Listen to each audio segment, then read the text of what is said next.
আমার প্রিয় মানুষটার চোখের নেশা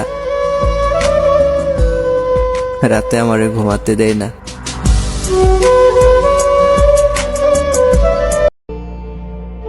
যদি আমার জন্মের পর আমি কোনো কিছুর মায়ায় পড়ে থাকি বা কোনো কিছু পাওয়ার জন্য লোভ করে থাকি, তাহলে সেটাই হচ্ছে একমাত্র তুমি। তুমি তো ভয় পাইতে আমাকে হারাতে, তো বলো তোমার এই ভয়টা কে ভেঙে দিল?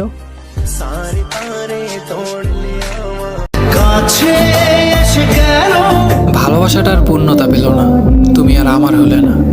অথচ কথা ছিল একসাথে থাকার, হাতে হাত রেখে চলা। তোমার ভালোবাসাই ভালোবাসা, আর আমার ভালোবাসা গোলাপের কাঁটা।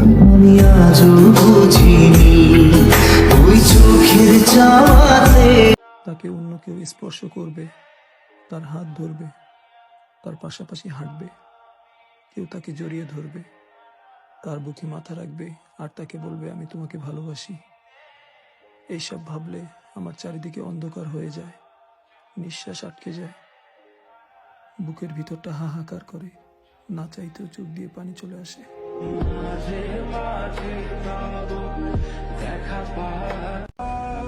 আমারে যে পাইছে সে অপমান করছে, অযত্নে অবহেলা করছে, আর যে পায় নাই সে কান্না করছে।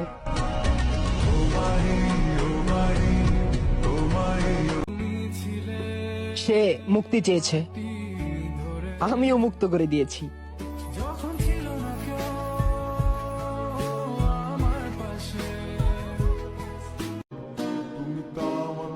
বিচ্ছেদের পরেও যে অপেক্ষা করে সে জানে ভালোবাসা আসলে কতটা কষ্টকর।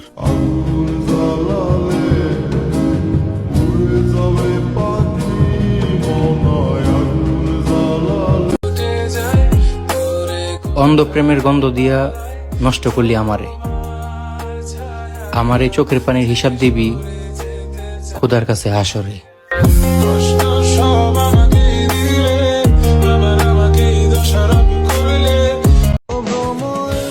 সবসময় মেনে নেয়া আর মানিয়ে নেওয়ার চাইতে কিছু কিছু সময় চুপ হয়ে একাকিত্ব বরণ করে নেওয়াই শ্রেয়।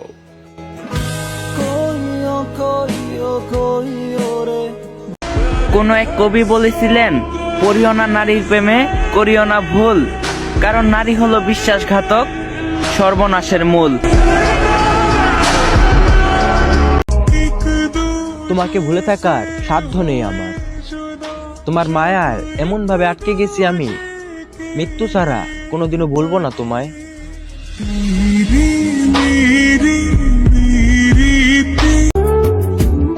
চাইলেই কি ধরে রাখা যায় যদি সে থাকতে না চায়?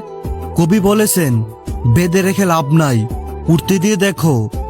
যদি সে দিন শেষে ফিরে আসে তাহলেই তাকে ভালোবাসা দিয়ে আগলে রাখো।